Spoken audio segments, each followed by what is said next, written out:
અંકલેશ્વરની ગાયત્રી કેમ સિદ્ધ પ્રાલીમાં ટ્રકમાં માલ લોડ કરતી વખતે આગ લાગતા દોડધામ મચી।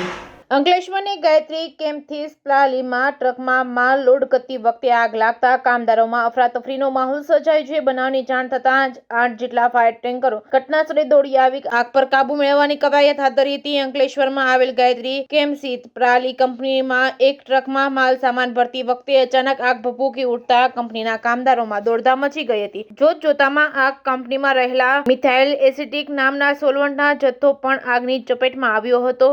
આગની જાણ અંકલેશ્વર, પાનોલી, ડીપીએમસી અને આસપાસની અન્ય કંપનીને કરવામાં આવતા 8 જેટલા ફાયર ફાઇટરો ઘટનાસ્થળે પહોંચ્યા હતા અને આગ પર કાબુ મેળવવાની કવાયત હાથ ધરી હતી। આગની જાણ થતાં તાલુકા ડિઝાસ્ટર અને પોલીસ સહિતનો કાફલો ઘટનાસ્થળે દોડી ગયો હતો। અંકલેશ્વર જીઆઈડીસીની ગાયત્રી કેમસીદ કંપનીના મિથાઇલ એસિટિક નામના સોલવન્ટનો જથ્થો ટ્રકમાં ભરવામાં આવી રહ્યો હતો તે સમય દરમિયાન આગ ભભૂકી ઉઠી હતી। આગે વિકરાળ સ્વરૂપ ધારણ કરી લેતા ટ્રક સાથે કંપનીના પ્લાન્ટને લપેટમાં લઈ લીધો હતો। Reporting by Ketan Mehta, Bharuch. આજરોજ અંકલેશ્વર જીઆઈડીસીમાં આવેલ ગાયત્રી કેમિકલ કંપનીમાં પ્લોટ નંબર A1 1404માં ટ્રકમાં મિથેનોલ એસિટિક કેમિકલમાં ભરેલ ટ્રકમાં અચાનક આગ લાગી હતી। કોઈ જાનહાનિના સમાચાર નથી। અત્યારે હાલમાં આગ ઓલવવાનું કામગીરી ચાલુ છે।